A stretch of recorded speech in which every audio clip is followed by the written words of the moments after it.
Umagang kay ganda. Malugod na bati ni Amara sa kanyang mga kasamahan habang siya'y naglalakad papasok sa opisina. Suot niya ang kanyang paboritong ripped jeans at simpleng puting blouse na tila nagbibigay sa kanya ng kakaibang kumpiyansa. Habang naglalakad siya, ang kanyang kulot na buhok na parang hindi nasuklay ng ilang linggo ay sumasayaw sa bawat hakbang. Ang kanyang mukha, bagamat puno ng mga taghiyawat, ay hindi alintana ang mga tingin ng iba. Sa kabila ng lahat, si Amara ay may kakaibang aura, hindi siya maganda sa tradisyonal na pamantayan, ngunit may kakaibang liwanag ang kanyang personalidad na hindi maitatanggi. Good morning, Amara, masiglang bati ng kanyang matalik na kaibigan, si Rosel Cruz, na nakasuot ng makulay na scarf. Ang ganda ng mood natin ngayon, Bumungis-ngis si Amara habang inayos ang kanyang bag. Lagi namang maganda ang mood ko, sagot niya na may bahid ng biro. Yun na nga sagot ni Rosel sabay irap, kabaliktaran naman ng boss natin. True, segunda ng kanilang masayahing katrabaho na si Dalisay Reyes, na laging may dalang chismis. Hindi ko talaga malaman kung paano mo natatagalan ang masungit at istrikto nating boss. Like, girl, paano mo nagagawa yun? Humalakhak si Amara, na tila walang pakialam sa bigat ng tanong. Wala lang, sinusuntok ko lang naman ang picture niya tuwing gabi. Baliw ka talaga, nagtawanan ng grupo, halos mangiyak-ngiyak sa kakatawa. Kapag narinig yan ng boss natin, Saker, malalagot tayo, dagdag ni Rosel habang pinipigilan ang kanyang tawa. Si Mr. Miguel Alcaraz, ang kanilang gwapong CEO, ay kilala hindi lamang sa kanyang kagwapuhan kundi pati na rin sa kanyang pagiging napaka-istrikto. Sa sobrang taas ng kanyang pamantayan, halos buwan-buwan ay nagpapalit siya ng sekretarya. Ngunit si Amara, sa hindi maipaliwanag na dahilan, ay nanatili na sa posisyon niya ng 5 buwan, isang world record na sa kumpanya. So, anong secret mo? Tanong ni Dalisay habang iniabot ang kunwaring mikropono kay Amara. Bakit hindi ka pa rin umaalis kahit ang strike tone ng boss natin? Thank you for that wonderful question, sagot ni Amara na may halong biro, sabay hawak sa kunwaring mikropono. Ang secret ko po ay pagiging pangit. Nagtawanan ng lahat ng narinig ang kanyang sagot, lalo na si Rosel na halos mahulog sa kanyang upuan. Hindi ka naman pangit, sabi ni Rosel habang pinupunasan ang kanyang luha sa kakatawa. Maganda ka, hindi ka lang talaga nag-aayos ng mabuti. Hindi naman kasi siya ganun ka-stricto, sagot ni Amara ng seryoso, ngunit biglang pinutol ni Rosel. Anong hindi, angal nito? Oo rin, bawi ni Amara, pero kasi, kumpara sa mga dati kong boss, mas less strict siya. Isa pa, mas maganda nga kapag strict ang boss, Last week na ba yung hindi ka pa uuwiin hanggat hindi mo natatapos yung trabaho mo? Hello, Amara, halos gawin mo na ngang ikalawang tahanan mo yung opisina, biro ni Dalisay habang tumatawa. Okay lang naman basta nakikita ko siya, sagot ni Amara sabay kindat, na nagdulot ng mas malakas na tawanan mula sa grupo. Sa kabila ng kanilang tawanan, alam ng lahat na may kakaiba kay Amara. Hindi lang dahil sa kanyang kakayahang tiisin ang kanilang istriktong boss, kundi dahil sa kanyang masayahing personalidad na tila kayang gawing magaan ang kahit na anong sitwasyon. So, karit ka talaga. Napahalakhak si Amara, ngunit sa likod ng kanyang biro ay may bahid ng katotohanan. Alam niya sa sarili na ang kanyang pagtitiis ay hindi lamang dahil sa simpleng pagpapasensya. Kailangan niya ng trabaho, isang katotohanang hindi niya maitatanggi. Hindi siya galing sa marangyang pamilya, kaya't bawat hakbang sa opisina ay para sa kanyang pamilya. Wala siyang karapatang mag-inarte, kaya't anumang utos ni Harold, basta't makatarungan at may kabuluhan, ay agad niyang sinusunod. Ang kanyang positibong pananaw sa buhay ang nagiging sandigan niya sa araw-araw. Ngunit higit pa roon, may lihim siyang dahilan kung bakit tila madali para sa kanya ang lahat ng ito, may lihim siyang paghanga sa kanyang boss. Sa kabila ng pagiging istrikto nito, nakita ni Amara ang pagiging mabuti ng kalooban ni Harold. At, hindi maitatanggi, gwapo talaga ito. Habang iniisip niya ang maamong mukha ng kanyang boss, napangisi siya ng hindi namamalayan. Ngunit sa gitna ng kanyang daydreaming, bigla na lamang siyang natauhan ng marinig ang malalim na boses sa kanyang harapan. What are you doing, Miss Bautista? Tanong ni Harold sa malamig ngunit awtoritatibong tono. Napakurap-kurap si Amara, parang binuhusan ng malamig na tubig, at mabilis na tumabi. Sorry po, boss, aniya, na may halong kaba at hiya. Habang ang ibang empleyado ay nagmamadaling bumalik sa kani-kanilang lamesa, si Amara naman ay naiwan sa gitna, tila isang estatwa. Ngunit sa halip na pag-alitan, nagpatuloy lamang si Harold sa paglalakad, na parang walang nangyari. Nang sumara ang pinto ng opisina nito, agad na nag-usap-usap ang mga empleyado. Hoy, bakit di ka pinagalitan? Noon, Teray ni ate girl, may special treatment, biro ni Dalisay Reyes, nakilala sa pagiging tsismosa ng opisina. Baliw. Anong special treatment? Sagot ni Amara, na natatawa rin sa sinabi ng kaibigan. Aba, kung ibang tao yun, malamang pinagagalitan na agad. Pero ikaw, Wayley, special treatment yun, dagdag pa ni Dalisay. Baka good mood lang din siya ngayon, dahilan ni Amara, bagamat lihim na kinikilig sa sinabi ng kaibigan. Ayaw niyang mag-assume, ngunit hindi niya rin mapigilan ang sarili na mag-isip ng kung ano-ano. Bigla namang bumukas ang pinto ng opisina ni Harold. Miss Bautista, malalim ang boses nito habang hinahanap siya. Napatalon si Amara, at mabilis na bumalik sa kanyang lamesa. Ngunit bago pa siya makaupo ng maayos, muli siyang tinawag. What are you still doing there, Miss Bautista? Gusto mo bang kalagkarin pa kita papasok rito? Tanong nito na may bahid ng inis. Coming, sir, sagot ni Amara, sabay kindat sa mga kaibigan bago sumunod sa boss. Pagpasok niya sa opisina, agad siyang binungad ng tanong. What's my schedule? Tanong ni Harold, habang abala sa kanyang laptop. Napangiwi si Amara, hindi pa nga niya na isasara ang pinto, pero heto tinatanong na agad siya. Huminga siya ng malalim bago binuksan ang tablet niya. May meeting po kayo with Mr. Fernandez at 9 a.m. at 6 p.m. naman po, may dinner kayo with Miss Elizabeth sa Santiago, sagot niya habang binabasa ang schedule. Napanguso siya nang mabanggit ang pangalan ng babae. Alam niya kung sino si Miss Elizabeth, ang babaeng laging nakatitig kay Harold na parang may balak itong kainin ng buhay. Hanggang ngayon, palaisipan pa rin sa kanya kung ano ang relasyon ng dalawa. All right. Thanks, sagot ni Harold nang hindi man lang tumitingin sa kanya. Ngunit hindi napigilan ni Amara ang sarili. Sir, flavor of the month po ba si Miss Elizabeth? Napahinto si Harold sa ginagawa at tumingin sa kanya.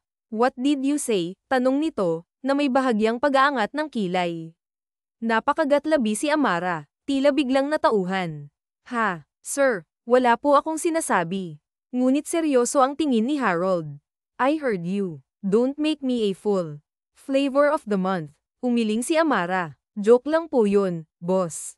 Ngunit tila hindi matahimik si Harold. Is that how you think of me? A playboy? Hindi po, sir, sagot ni Amara, ngunit halata ang kaba sa kanyang boses. Sa kabila nito, naglakas loob siyang magtanong. Pero, ano, sir? Girlfriend mo ba siya? Napatingin ng mas matagal si Harold sa kanya, ngunit sa halip na magalit, bahagya itong natawa. Elizabeth isn't my girlfriend. Pinagbibigyan ko lang siya dahil asset ang agency nila sa kumpanya natin. Napangiti si Amara. Talaga, sir. Alam ko naman po yun. Hindi naman po ako tanga. Pero, sir, dapat po siguro naglalagay kayo ng boundaries. Hindi maganda tingnan. Napabuntong hininga si Harold. I'm just doing it for the company's sake.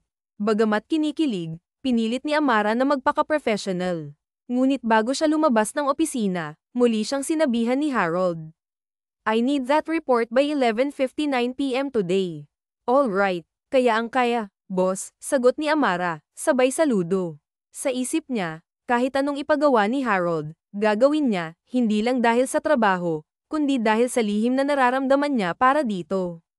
Anong ibig mong sabihin? Wala akong ipapautang sa iyo, Ramon Villanueva. Marami akong trabaho, mabilis na sagot ni Harold bago pa man makapagsalita ang pinsan. Sanay na kasi siya, tuwing tumatawag si Ramon, siguradong may hihiramin. Tumawa si Ramon sa kabilang linya, ang halakhak nito'y parang nakakaloko. Grabe ka naman, hindi ako uutang sa iyo ngayon, no? Ah, ganun ba? Bakit ka napatawag? Tugon ni Harold, halatang walang gana. May celebration ako mamaya, na-promote ako sa trabaho, you know. Gusto sana kitang imbitahan kung hindi ka busy. Anong oras? Tanong ni Harold habang sinulyapan ang kanyang relo. 7 p.m., doon sa dati nating tambayan. Busy ka ba? Well, tingnan ko kung makakapunta ako. Pero sige, punta na lang ako kung may oras ako. Okay, huwag mo akong biguin, ha? Masiglang sagot ni Ramon bago pinutol ang tawag. Ibinaba ni Harold ang cellphone at bumalik sa trabaho, seryoso at walang iniisip kundi ang tambak na gawain. Samantala, sa labas ng kanyang opisina, abala si Amara sa pakikipag-usap sa kanyang kapatid sa cellphone. Totoo ba? Umaayos na ang lagay ni Papa, tanong niya, halatang nabunutan ng tinik. 2 linggo pa lang ang nakalipas mula nang maoperahan ang kanilang ama, at nasa ospital pa rin ito. Dahil dito, mas lalo niyang pinagbubutihan ang trabaho, malaki kasi ang babayaran nila sa ospital, lalo na't sa isang pribadong institusyon. Oo, ate. Pero sana bumisita ka naman minsan. Palagi kang hinahanap ni Papa. Ngumiti si Amara. Miss ko na rin kayo. Kapag nagkaroon ako ng pagkakataon, uuwi ako dyan. Sa ngayon, alagaan niyo munang mabuti si Papa, ha? At mag-aral kayo ng mabuti. Sabihan mo rin si Lyra at Marco. Opo, ate. Sige na, may trabaho pa ako. Kumain ka rin, ha? Oo, bye. I love you. I love you too. Eksaktong lumabas ng opisina si Harold at narinig ang sinabi ni Amara. Natigilan siya, bahagyang nagulat. Sa isip-isip niya, may boyfriend pala si Miss Bautista. Nakangiti si Amara nang ibaba ang cellphone, pero napatalon siya nang mapansing nakatitig sa kanya ang boss. Boss, kabado niyang tanong. Salubong na naman kasi ang kilay nito. Sino ang kausap mo? Tanong ni Harold, malamig ang boses. Never mind. Oras ng trabaho, Miss Bautista. Unahin mo ang mga dapat unahin. Mamaya na ang tawagan sa boyfriend, strike tone nitong sabi bago bumalik sa opisina. Napakamot na lang ng ulo si Amara. Ang strike tone talaga ni boss. At anong boyfriend? Kapatid ko kaya yun, bulong niya sa sarili. Why are you still here? Kunot ang noong tanong ni Harold habang nakatitig kay Amara. Ang boses niya ay malamig, na parang gustong tapusin agad ang usapan. Napatigil si Amara sa ginagawa at nag-angat ng tingin sa kanya. Boss, hindi pa po ako tapos. Uuwi na po ba kayo? Tanong niya, pilit nang iningitian ang lalaking kilalang masungit ngunit matulungin. Yes, maikli niyang sagot, ngunit may bigat sa boses nito. Ganun po ba? Sige boss, ingat po sa pag-uwi, nakangiting sabi ni Amara, sabay belang muli ng tingin sa monitor. Subalit, bago pa siya tuluyang makabalik sa trabaho, muling nagsalita si Harold. Hindi pa ako uuwi, aniya, na nagpatigil kay Amara. Napaangat ito muli ng tingin, halatang nagtataka. Mag-o-overnight kayo, boss? Tanong niya, pilit na iniintindi ang sinasabi nito. Ngunit sa likod ng kanyang isipan, bigla niyang naramdaman ang insekuridad. Siguro may pupuntahan siyang maganda at mayaman, bulong niya sa sarili, na parang biglang bumaba ang kumpiyansa sa sarili. I'm not there for girls, Miss Bautista, malamig ngunit klaroong saad ni Harold, na tila nabasa ang iniisip ng dalaga. Yek, iinom lang po kayo, boss. Hindi ba boring yun? Inosenteng tanong ni Amara, sabay ngiti. Umiling si Harold, tila hindi na nagulat sa tanong ng dalaga. I'm just going to drink. Aalis na ako. Umuwi ka kaagad kapag tapos ka na, seryosong bilin nito. Nagwala bigla ang mga paru-paro sa tiyan ni Amara. Ang simpleng sinabi ni Harold ay nagdulot ng kakaibang pakiramdam sa kanya. Parang kinuryente siya mula ulo hanggang paa, kaya hindi niya napigilan ang mapangiti ng malaki. Hoy, si boss concerned sa akin, asar niya sa sarili. Kargo ng kumpanya kapag may nangyaring masama sa iyo. Besides, I don't know why you keep on overtiming. Pwede mo namang gawin yan sa bahay mo, seryosong paliwanag ni Harold. Wala namang pinagkaiba, boss. Mas okay na dito para diretso tulog na lang ako pag-uwi, nakangiti niyang sagot, pilit na itinatago ang kilig na nararamdaman. Whatever, basta umuwi ka kaagad, huling bilin ni Harold bago ito tumalikod at tuluyang umalis. Approve, boss, masiglang sagot ni Amara, sabay balik sa trabaho. Nang makaalis na si Harold, kumain muna si Amara bago muling sumabak sa tambak na gawain. Samantala, Si Harold naman ay nagtungo sa clubhouse kung saan gaganapin ang celebration ng kanyang pinsan, si Ramon Villanueva. Wow! Miguel Alcaraz natagpuan ang umattend ng party ko, masayang bati ni Ramon nang makita si Harold. Mabilis lang ako rito, pinutol agad siya ng pinsan. Oh come on, Harold. Huwag kang KJ. Bihira lang to, let's enjoy this. Magpakalasing tayo ngayong gabi, sabi nito, sabay tapik sa balikat niya. May trabaho ako bukas, V huwag mo akong itulad sa'yo, seryosong sagot ni Harold, na nagdulot ng tawanan sa mga kaibigan ni Ramon. Napahiya si Ramon at masamang tinitigan si Harold. Maayos akong magtrabaho, no, depensang sagot ni Ramon, halatang na-offend. Wala akong sinabi, nakangising tugon ni Harold, sabay bati sa iba pang mga kakilala sa party. Habang abala si Harold sa pakikipag-usap, lihim namang nag-isip si Ramon. Umanda ka sa akin, lalasingan kita ngayong gabi, bulong nito sa sarili, sabay ngisi. Ginawa nga ni Ramon ang kanyang balak. Sunod-sunod niyang binigyan ng alak si Harold habang abala ito sa pakikipag-usap. Hindi na malaya ni Harold ang plano ng pinsan hanggang sa unti-unti siyang nalasing. Uminom na ako, seryosong sabi ni Harold nang abutan siyang muli ng isang baso.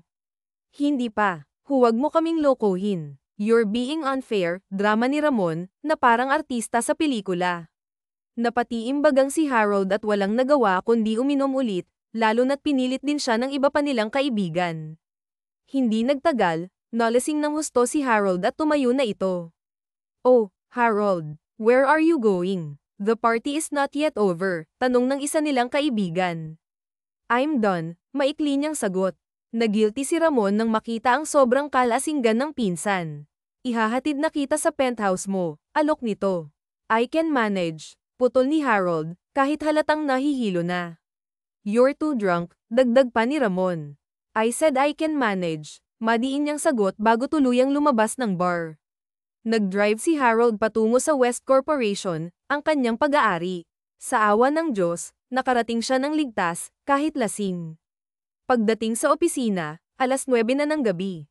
Pagbukas ng elevator, dirdiretso siya sa kanyang opisina.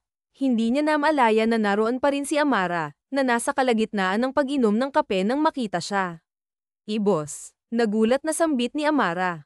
Ibinaba niya ang kape at dali-daling sinundan ang boss na pumasok ng opisina. Hindi niya na sana ito susundan kaso nakita niyang lasing na lasing ito, long sleeve na lamang nagusot-gusot ang suot nito at ang necktie ay nakalos na. Boss, anong nangyari? Bakit bumalik kayo rito at bakit lasing na lasing kayo? Sunod-sunod na tanong niya nang binagsak ni Harold ang sarili sa sofa sa loob ng opisina nito. Nakapikit si Harold at medyo unconscious na sa sobrang kalasinggan, hindi niya rin napapansin pa si Amara kaya naman parang kumakausap lang ng hangin ang dalaga. Oh, MG, don't tell me nag-drive kayo mag-isa patungo rito ng lasing, ani ni Amara pero hindi pa rin siya sinagot ng lasing na si Harold. Napatalon si Amara. Baliw self, kitang lasing tapos kinakausap mo.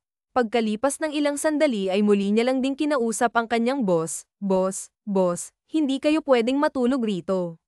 Masyadong maikli itong sofa, hindi kayo magiging komportable for sure, sabi niya habang niyuyugyug ito para magising. Umuungol lamang ito ngunit hindi na mamulat ng mga mata. Napailing na lang si Amara nang mapagtanto na mahimbing ng tulog ang kanyang amo. Kaso hindi niya naman ito pwedeng iwan na lang rito. Gaya ng sabi niya, masyadong maikli ang sofa para dito. Upper part na nga lang ng katawan nito ang nakahiga sa sofa. Malaking tao kasi si Harold kaya hindi talaga ito magiging komportable at maaari pang sumakit ang likod at katawan. Siyempre ayaw namang mangyari yun ni Amara kaya tinawagan niya na lang ang security sa baba upang matulungan siya ng mga itong dalhin ang CEO sa sasakyan nito. Mabuti na lang at naturuan si Amara ng papa niyang mag-drive. Naipag-drive niya ang boss niya patungo sa penthouse nito. Dito na lang po kuya, sabi ni Amara habang itinuro ang kama sa loob ng kwarto ng kanyang boss. Gaya sa kumpanya ay nagpatulong na din siya sa security ng tower para madala si Harold paakyat sa penthouse nito. Salamat mga kuya, sabi niya sa mga security. Tumango lang ang mga ito sa kanya bago lumabas ng penthouse. Nagpakawala ng isang malalim na buntong hininga si Amara habang nakapamewang at nakatingin sa boss niya na maayos na ang higa sa kama nito. Hay nako, boss, pasalamat ka mahal kita, bulong ni Amara. Lumapit siya kay Harold para palitan ito ng damit. Nang habaran niya ang binata ay medyo natulala pa siya sa magandang build ng katawan nito. Munti pa nga siyang matalo ng temptasyon. Mabuti na lang at nanalo siya. Tumayo sa at kumuha ng maliit na palanggana at bimpo. Hindi ito ang unang beses na nakarating sa penthouse ng binata. Maraming beses na dahil madalas ang pinapupunta ni Harold kapag may inuutos ito sa kanyang dalhin mula sa kumpanya patungo rito kaya naman alam na niya ang pasikot-sikot sa buong lugar kaya madali niyang nakuha ang mga kailangan at pagbalik niya sa kwarto ay tulog pa rin si Harold. Habang pinupunasan ni Amara ang katawan ni Harold, nagulat siya nang bigla na lamang nitong hinawakan ng kamay niya. Ay anak ka ng tipaklong, gulat na bulalas niya. Pagtingin niya kay Harold, nakadilat na ang mga mata nito at nakatingin sa kanya. What are you doing? Mahinang tanong nito. Pinupunasan ka, sagot niya. Unti-unti siyang binitawan ng binata. Tumitig ito sa kanya. Ramdam naman ni Amara ang malakas na pintig ng kanyang puso dahil sa paninitig nito. Okay ka na ba? Gising ka na, boss. I'm gonna sleep more. Sabay bagsak ulit nito ng ulo at pikit. Ilang sandaling hindi kumibo si Amara. Pinagmamasdan at pinakikiramdaman kung nakatulog ba ulit ang kanyang boss. Nang hindi na ito gumalaw ay muli niya itong pinunasan, subalit nagulat siya nang sa isang iglap ay bumangon ito at siniil siya ng halik.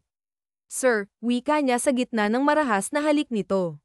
Tila bingi si Harold. Hindi ito tumigil. Gustuhin man ni Amara na itulak ang kanyang boss palayo, naging taksil ang sariling katawan niya.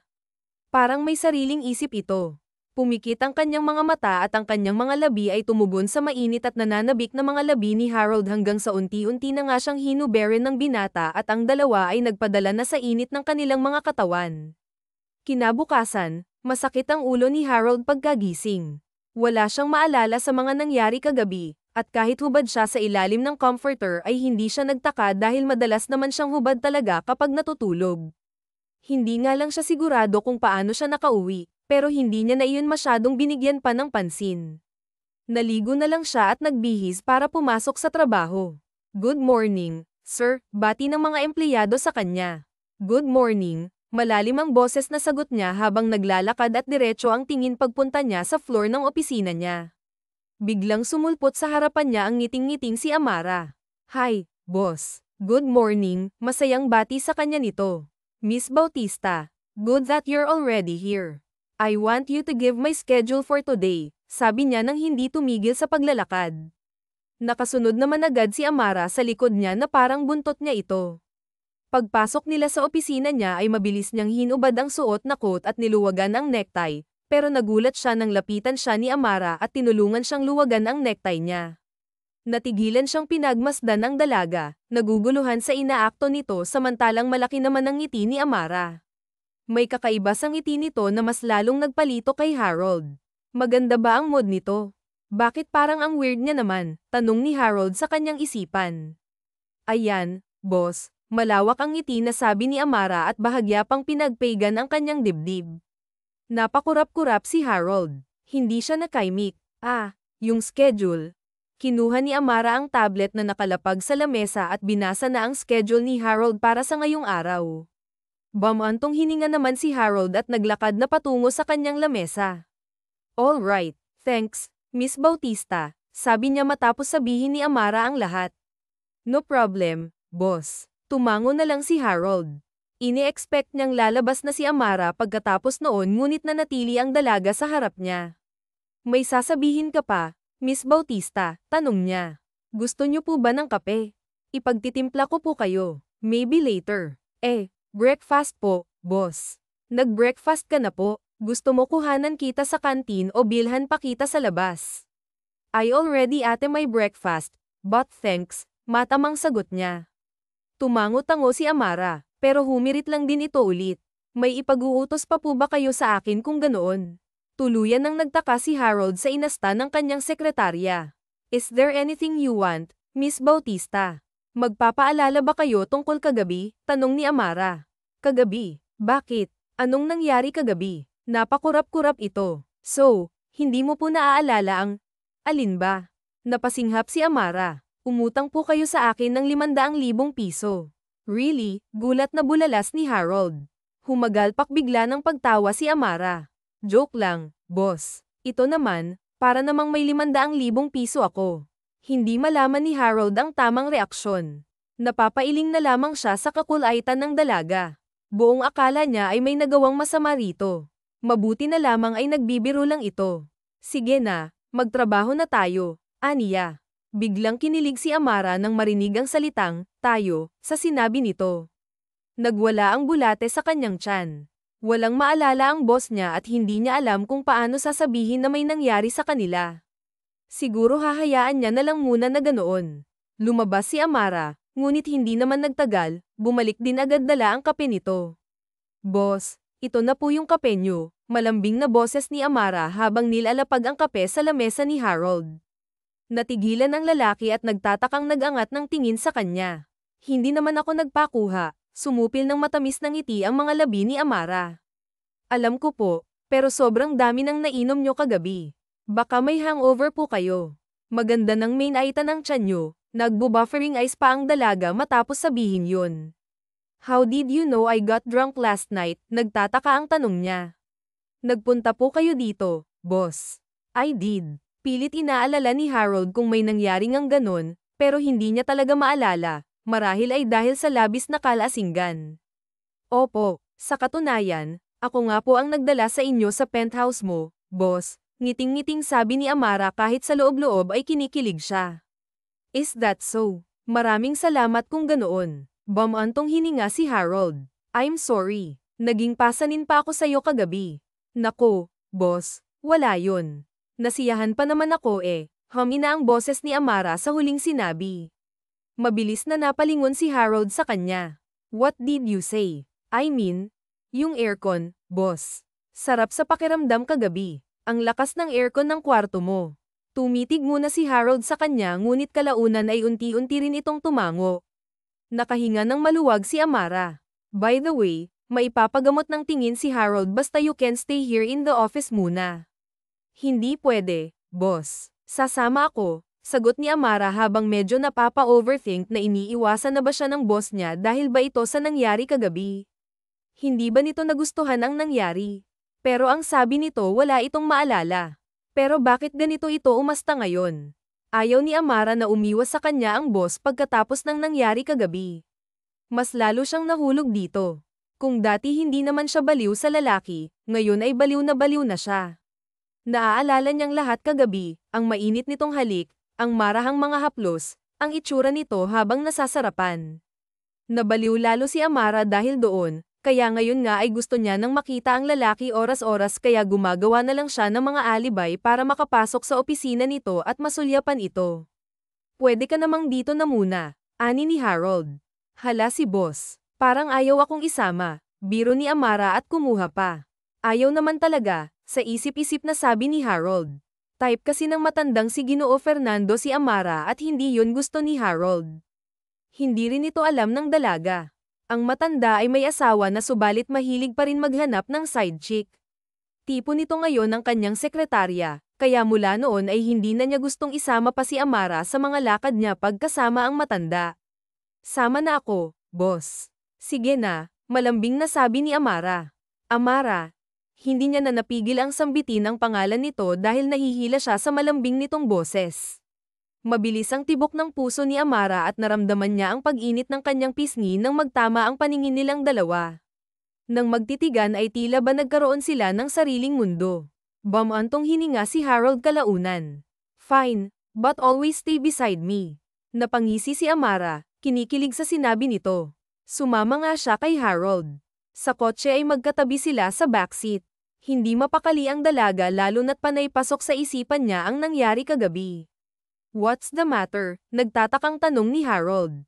Umayos ng upo si Amara at bumaling sa kanya. Nakita niya kaagad na may kaunting dumi sa suot ng binata kaya inalis niya ang distansya sa pagitan nila para pagpagin yun.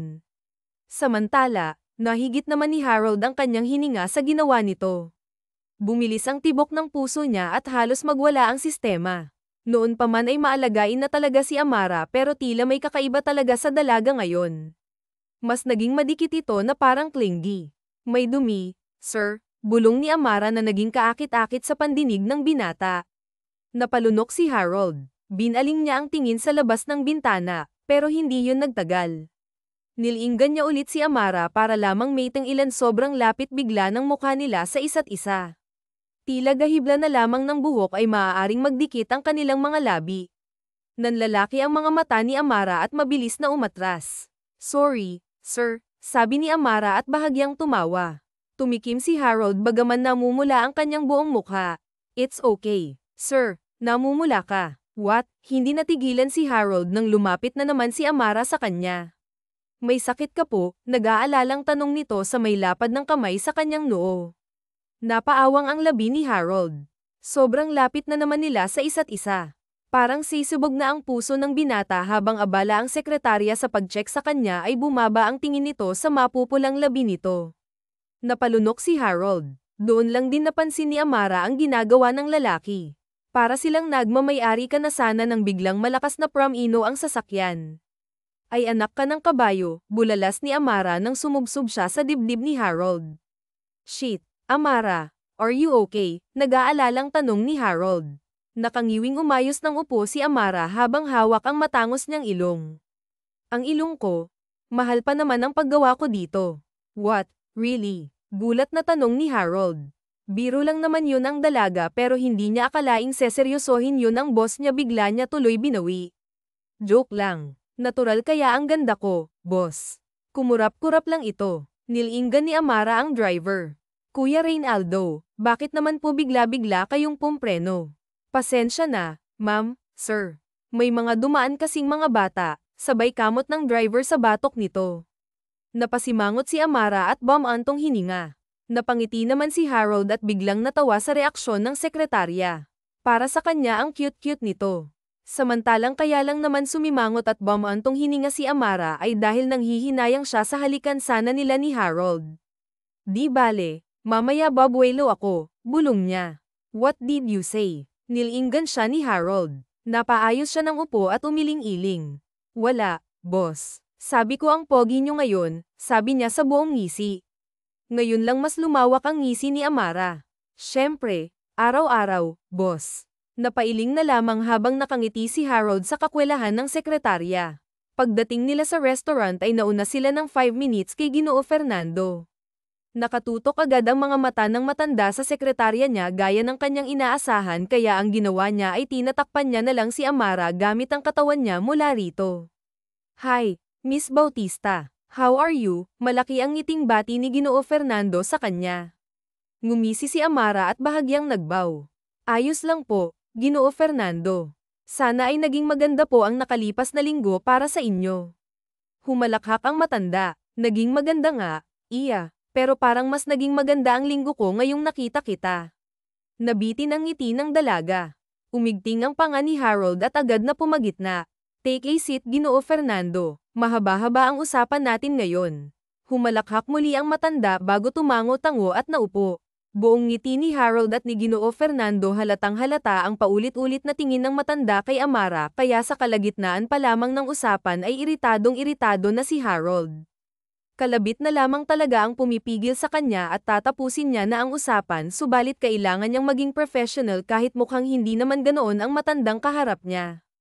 Maraming salamat sa oras Mr. Dammarst, sabi ni Ginoo Fernando habang nakikipagkamay kay Harold pagkatapos ng 1 oras na pag-uusap. Seryoso lamang na tumango si Harold. Pagkatapos ay nilinggan niya ang sekretarya. Let's go. Yes, boss, sagot ni Amara. Nauna na sa paglalakad si Harold yumuko muna ng bahagya si Amara kay Ginoo Fernando bago sumunod sa kanyang boss. Boss, sa kumpanya na po ba tayo? Tanong niya. Yes, seryosong sabi nito. Tuwang tanggan lang si Amara subalit napansin niya na tila may malalim na iniisip ang lalaki. Pagpasok nila ng sasakyan ay saka ito muling nagsalita. I want you to cancel all my meeting with Ginoo Fernando at huwag ka na ring tatanggap ng appointment pa sa kanya mula ngayon, sabi nito. Po, bakit, sir? Nabibigla at naguguluhang tanong niya. Nagtiimbagang si Harold. Just follow what I said. Oh, okay po, sagot niya na lang, pero napansin niya ang malalim na titig nito sa kanya.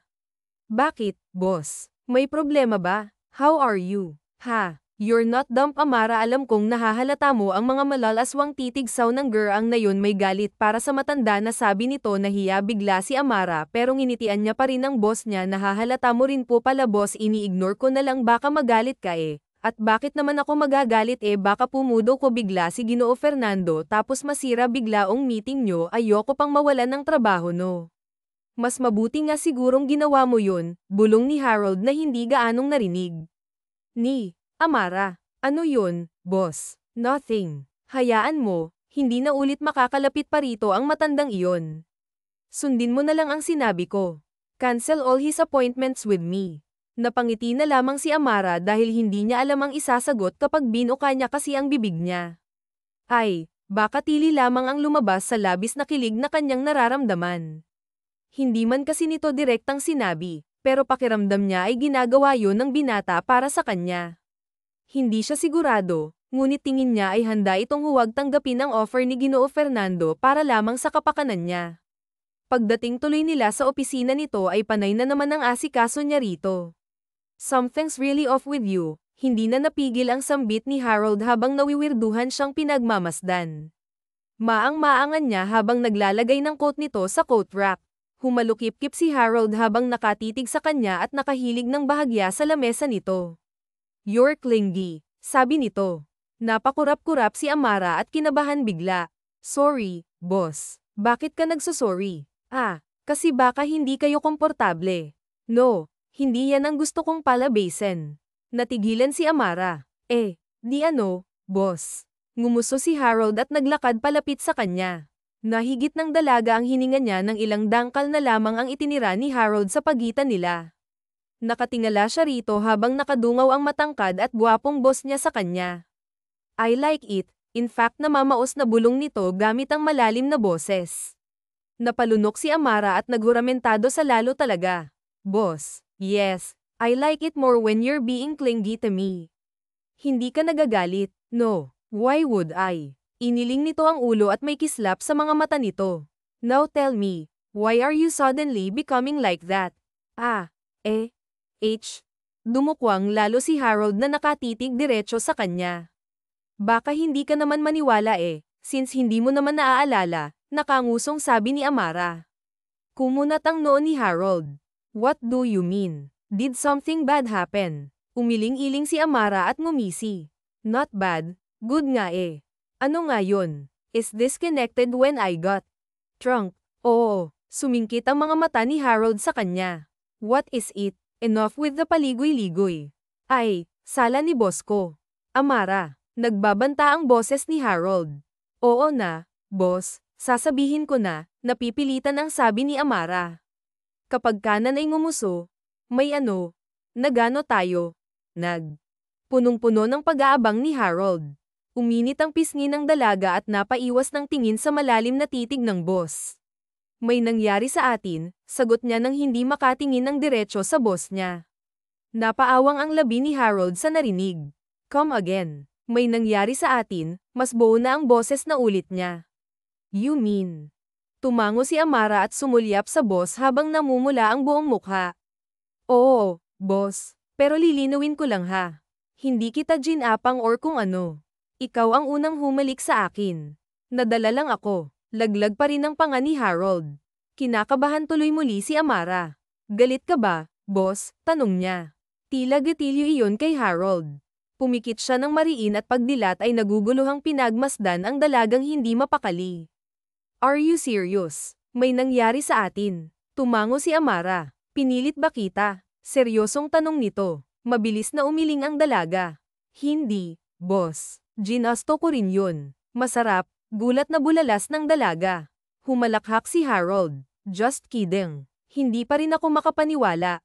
How did that happen? I kissed you. Oo, boss. Hindi ko nga alam kung bakit mo ginawa yun Baka akala mo girlfriend mo ako, sabi ni Amara at umiwas ng tingin.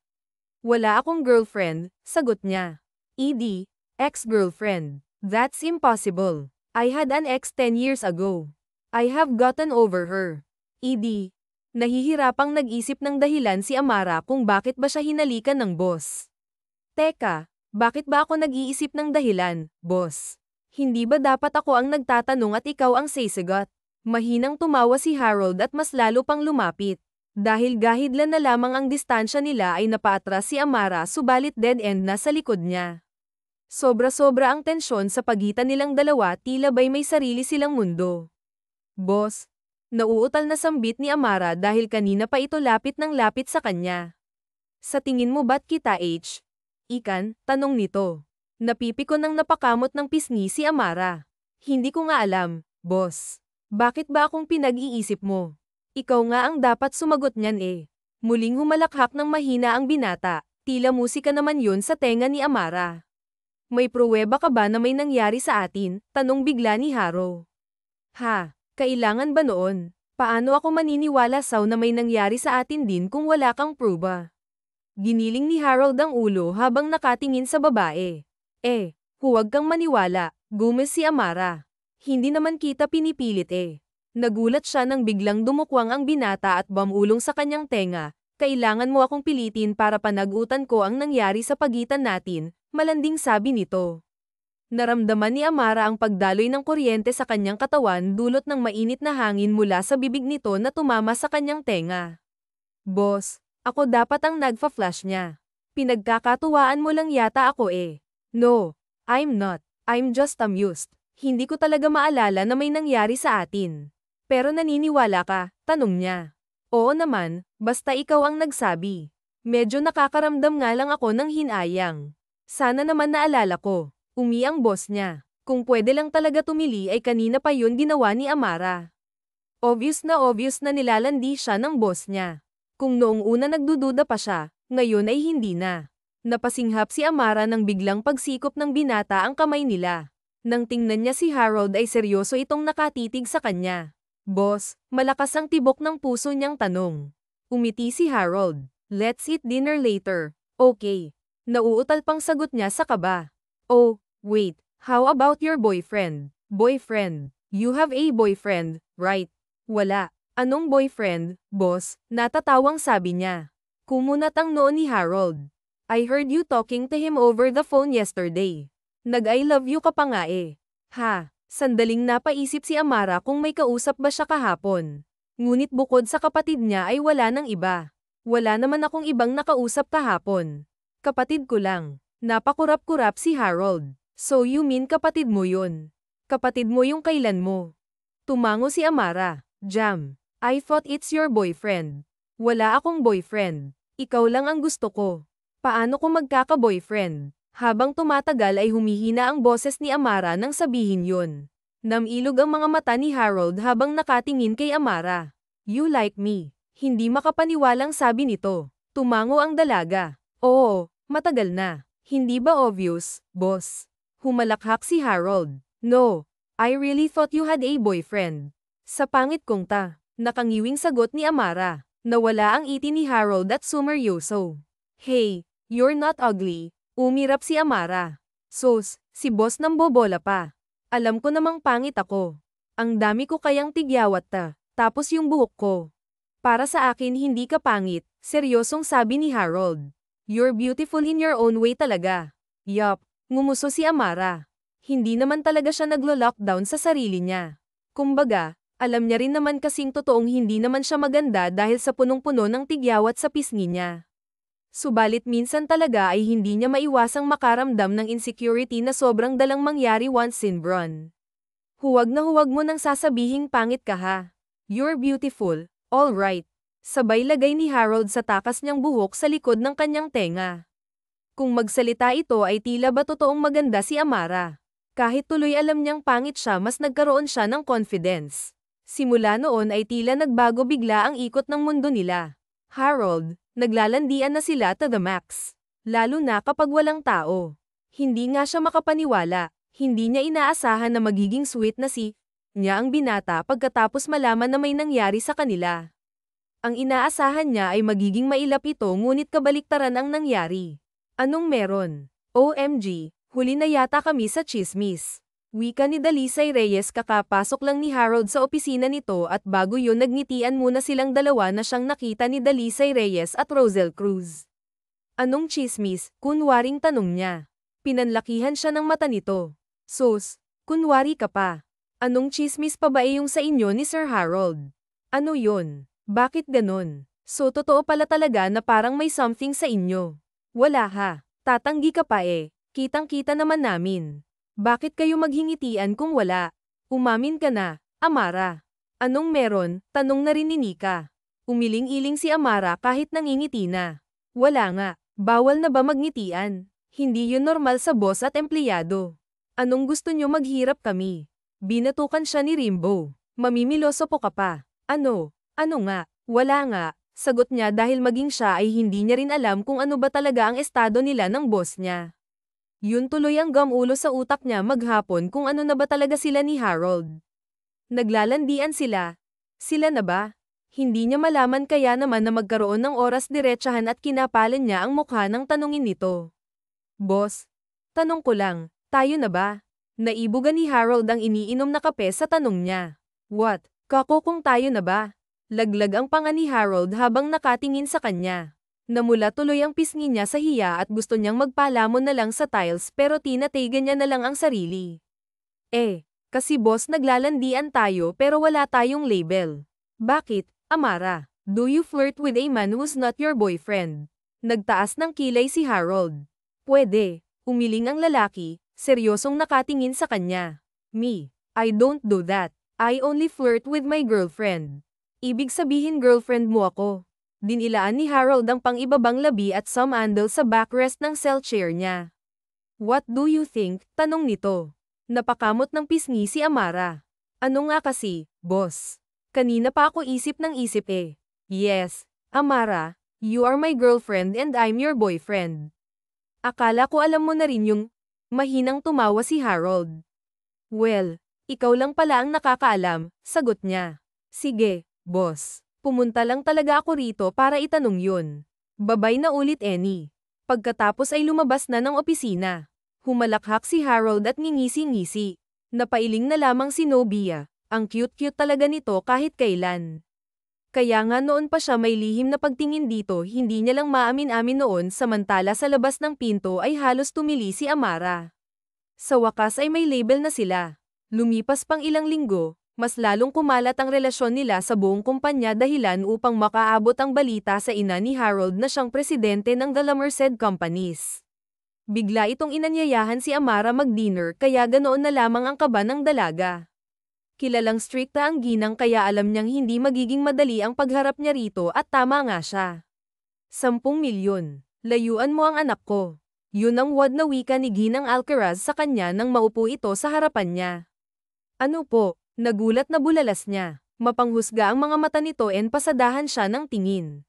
I heard my son's having an affair with you basically nandito ako para sabihin sa'yo na layuan mo siya I don't like you for him. Masungit na mukhang sabi nito. Ma'am, mahirap ka at pangit, nakakasiguro akong pera lang ang habol mo sa anak ko. Tama ako, hindi ba? Hindi makasagot-sagot si Amara sa labis na gulat. 10 million and leave my son alone. Umiling-iling siya. Kulang pa po. What? Nang laki ang mga mata ng ginang.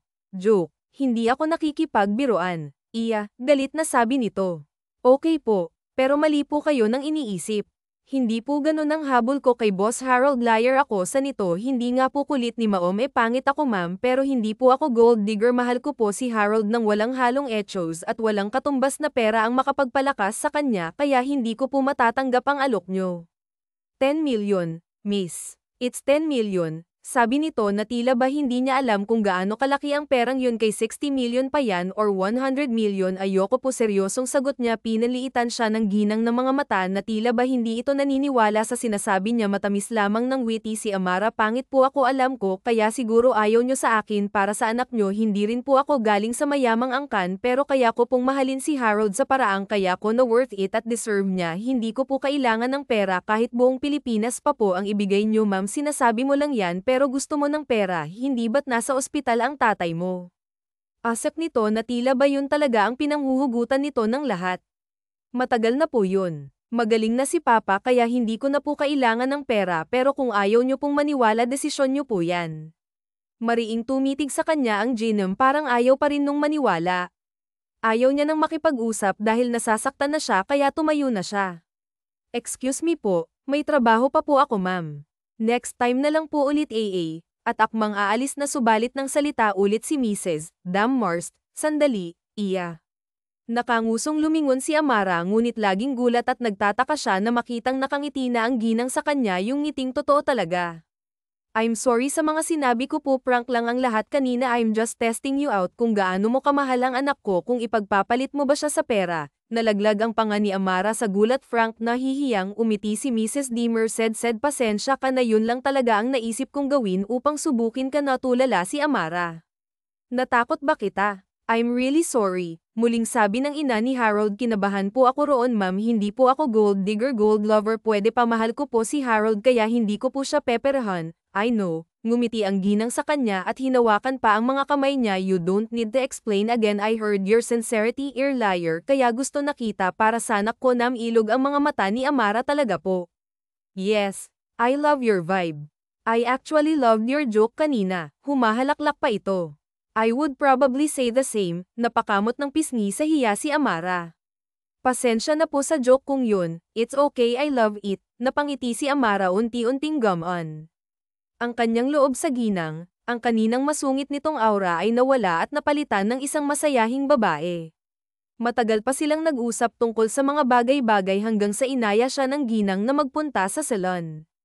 Ano pong gagawin natin doon? Tanong niya. Kakain. Iya, huwag kang magbiro. Ikaw talaga. Siyempre, magpapaganda tayo. Paayusan kita, sabi nito. Nako, huwag na po. Wala akong pera. Ako ang sisigat ng lahat. Iya. Nakakahiya naman po, ma'am. I insist, para naman mahulog sa'yo lalo ang anak ko dahil ikaw na ang gusto kong maging daughter-in-law in the future, sabi nito. Hanggang ngayon ay nagugulat pa rin si Amara sa nangyayari. Hindi lamang ay tinanggap siya ng ina ni Harold, at ngayon ay gusto na rin itong maging daughter-in-law siya. Namula ang pisngi niya subalit ramdam na ramdam niya ang saya sa puso. Dinala nga siya ng ginang sa isang salon upang paayusan ng bonggang-bongga. Gumanda at nirebandang buhok niya, minake-upan din siya kaya natabunan ng maraming pimples niya sa mukha. Sa isang iglap, nawala ang pangit na si Amara, napalitan ng isang maladyosa ang ganda. Ako ba talaga to? Nagugulat na sambit niya sa harapan ng salamin. Bumungis-ngis si Ginang Alcaraz sa tabi. Temporary lang yan. Balik sa ganyan kakinis ang mukha mo kapag natapos na ang derma. Derma po, yes. Bukas ay dadalhin kita doon. Parang panaginip para kay Amara ang lahat. Sa loob nga ng ilang linggong pagpunta nila sa dermatologist ay kuminis na ang mukha niya. Hindi makapaniwala ang lahat, lalo na nang pagpasok niya ng kumpanya pagkatapos mag-leave na siyang utos sa kanya ng ina ni Harold. Amara, sabay na bulalas ni Dalisay Reyes at Rosel Cruz nang makita siya. Confident siyang umiti sa mga ito. The one and only. Ang ganda mo, agad siyang dinumog nito. What happened? Ang ganda-ganda mo na, hinawakan ni Dalisay Reyes ang kanyang buhok, samantalang si Rosel Cruz naman ay sinundot-sundot ang makinis niyang mga pisngi. Agad niyang tinapak ang kamay ni Dalisay Reyes at nagbiro, hoy, tama na ang kakahawak, baka masira. Baliw, binatukan siya nito. Grabe, ang ganda mo na talaga, sis. Sabi ko na nga ba, mag-ayos ka lang, gaganda ka na, ngumisi siya. Salamat, libre lang to. Sinong nang libre sa'yo? Si boss. Hindi eh. Sino ak? Mangsisagot na sana siya nang biglang dumating si Ginang Alcaraz, natigil tuloy ang usapan nila. Kaagad umayos ng pwesto at nagsiupuan ang kanyang mga kaibigan, ganoon din siya. Nang tumama ang tingin sa kanya ng ginang ay binigyan siya nito ng malawak na ngiti. Iya. Sambit nito sabay lapit sa kanya. Good morning po, ma'am, nakangiting pabalik na bati niya. You look gorgeous as ever. Thank you po. Nasa loob ba ang anak ko? Tanong nito. Opo, ma'am, sagot ni Amara. Pagkatapos ay iginiya ang ginang palapit sa opisina ni Harold. Kumatok muna siya bago niya binuksan ang pinto. Naabutan nilang dalawa si Harold na may kausap sa telepono. Nag-angat ito ng tingin sa kanila. Yes. Sabi nito sa kausap sa kabilang linya. All right, thank you. Thank you so much. Nakangiting salubong ni Ginang Alcaraz sa anak nang binabaan nito ang tawag at tumayo upang lapitan siya. How are you? I'm fine, mama, sagot nito habang pasulyap-sulyap kay Amara na tahimik lang sa tabi. Gulat na gulat siya sa napakaganda ng dalaga ngayon. Wala na ang mga pimples nito. Noon pa man ay maganda na ito sa paningin niya, subalit ngayon ay tila wala na siyang salitang mahanap upang deskripsyonan ito. Naitabi naman ni Mrs. de Merced ang ginawa ng anak at napangiti. Nagustuhan mo ba ang munting regalo ko sa'yo, anak? Napapailing si Harold sa ina. What do you mean, Mama? May makahulugang ngiti sa labi ni Ginang Alcaraz ngunit hindi pa nito sinagot ang anak, bagkus ay tinapak na lamang nito ang balikat niya. Dumaan lang talaga ako dito para kumustahin ka. Mukhang okay ka naman kaya aalis na rin ako ngayon. Tumango si Harold. I hope you're good as well, Mama. Pumiti na lamang ang ina niya bago naglakad patungo sa pinto. Huwag na, Amara. Thank you. Dito ka na lang, sabi nito nang mapansin ang pagsunod ng dalaga. Natigil sa paglakad si Amara. Take care, Mama, wika ni Harold. Tumango lamang ang ginang pagkatapos ay lumabas na ng opisina. Lumingon ni Harold si Amara dahilan kaya agad itong nag-explain sa sinabi ng mama niya. Ah, mama mo to. Hindi na nga dapat pero mapilit siya. Hindi umimik si Harold, subalit dahan-dahan itong lumapit sa kanya kung malabog ang puso niya lalo na sa titig nito sa kanyang nakakatunaw. Bakit? Kinakabahang tanong niya. Bamantong hininga si Harold na tila ba ang laki ng problema nang tumigil ito sa kanyang harapan. Ang ganda-ganda mo na. Natawa si Amara. Oh, bakit parang problemado ka naman dyan? Marami ng mga lalaking magkakagusto sa'yo, mahinang sabi ng binata. Dapat ako lang yun pero ngayon, for sure, marami na akong kaga. Muling natawa si Amara bagaman para na siyang kinikiliti sa mga sinasabi nito. Wala ka namang magiging kaga kasi, di ba nga, ikaw yung boyfriend ko. Aha, sagot naman nito at mas lalong lumapit sa kanya. Hinawi din nito ang takas na hibla ng buhok ni Amara. Baka kasi ma-realize mo na may mas magaling mag-effort kesa sa akin. Sira, seryoso ka ba dyan, boss? Natatawang si sabi ni Amara. Dumaing si Harold. Would you please stop calling me boss, kapag tayo lang? Anong itatawag ko sa'yo? Call me baby. Napatawa naman ng malakas si Amara. Ang laki mo ng tao, gusto mong tawagin kitang baby. What's wrong with that? Bakit? Anong gusto mo, Daddy? Nagtaas ng kilay si Harold at lumes. Namula ang pisngi ni Amara at mas lalong natawa. Bahagya niyang tinulak ang binata para patigilin na ito sa mga biro nito kaso hinawakan ni Harold ang braso niya at hinigit siya nito lalo palapit dito. Gusto mo Daddy? Nakangising asar nito baliw. You can call me whatever you want if alone Amara, huwag lang boss. Ngumuso si Amara. Okay, boss. Pinanlakihan siya ng mata ni Harold sabing tumawa siya. I mean, Harold, there are much better. Tumawa lang ulit si Amara. Pulang-pula ang mukha niya sa hiya. Hindi kasi siya sanay. Ito kasi ang unang pagkakataon talaga na nagka-boyfriend siya. Napangisi si Harold habang pinagmamasdan ang kasintahan. Bakit parang nahihiya ka? Nasaan ang Amar ang hindi nahihiyang gumawa ng kalokohan sa akin? Hindi pa kita boyfriend noon kaya malakas ang loob ko may pinagkaiba dapat yun you should be more comfortable with me now that I'm your boyfriend. Hindi alam ni Amara kung bakit masarap talaga lagi sa pandinig niya kapag naririnig ang salitang boyfriend niya si Harold. Lahat na ng tao alam yun, official na talaga sila matagal na pero hanggang ngayon ay may kilig pa rin sa kanya.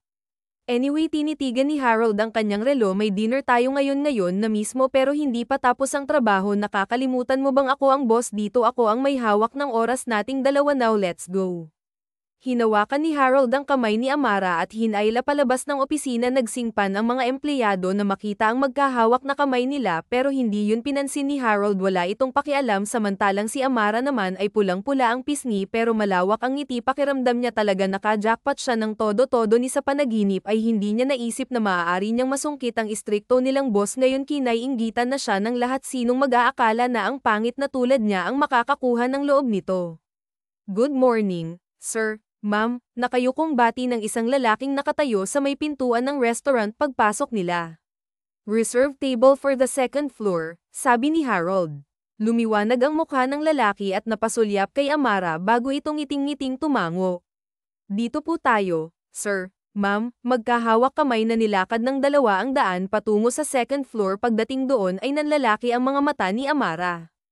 Ah, ano to? Nagugulat na sambit niya.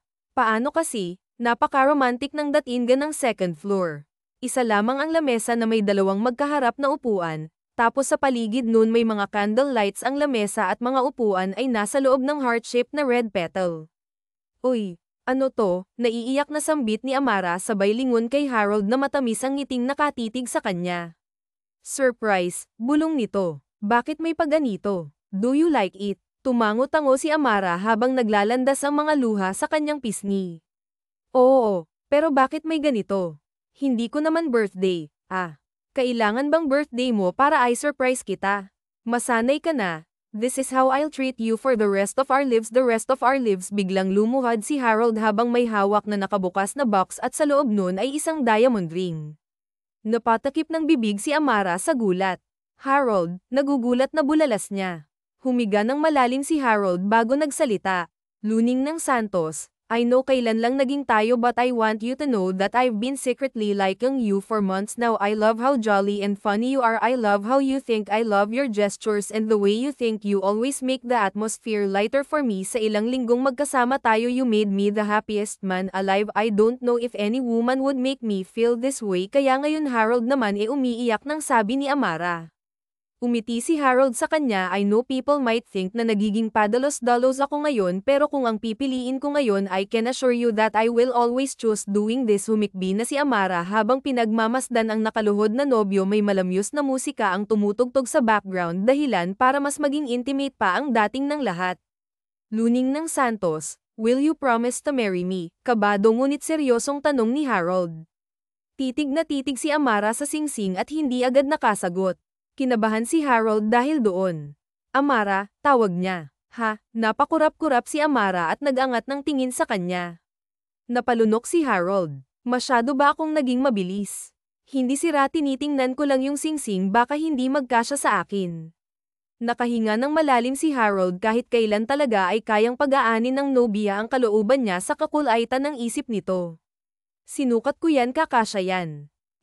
Try mo isukat. Sige nga. Nilahad ni Amara ang kamay kay Harold. Sumupil ang ngiti sa labi ng binata bago dahan-daang sinuot ang singsing sa palasingsingan ng nobya. Saktong-sakto nga ang singsing at bagay na bagay sa maputing kamay nito. Sigurado ka na ba dito, Harold? Tumayo si Harold bago sinapo ang kanyang mukha. Siguradong sigurado namumungay ang mga matang sabi nito. Kinagat ni Amara ang ibabang labi at naiiyak na tiningnan ng nobyo. Thank you, Harold. Kahit pangit ako, minahal mo ako. It's because you deserve it. You deserve to be loved. I love you so much, Amara. I love you too, Harold. Unti-unting dumukwang ang binata at hinalikan siya. Marahan ang halik nito at tila ba isa siyang babasaging gamit. Wala na yatang masasaya pa ngayong araw para kay Amara. Natanto niyang hindi mo naman pala kailangan maging maganda para makahanap ng lalaking iibig sa'yo ng tunay. Hindi pala lahat bomb-a-base sa panlabas na kaanyuan, basta't maging totoo ka lamang sa iyong sarili at ipakita mo sa iba kung sino ka talaga. May magmamahal at magmamahal sa tamang panahon. Wakas.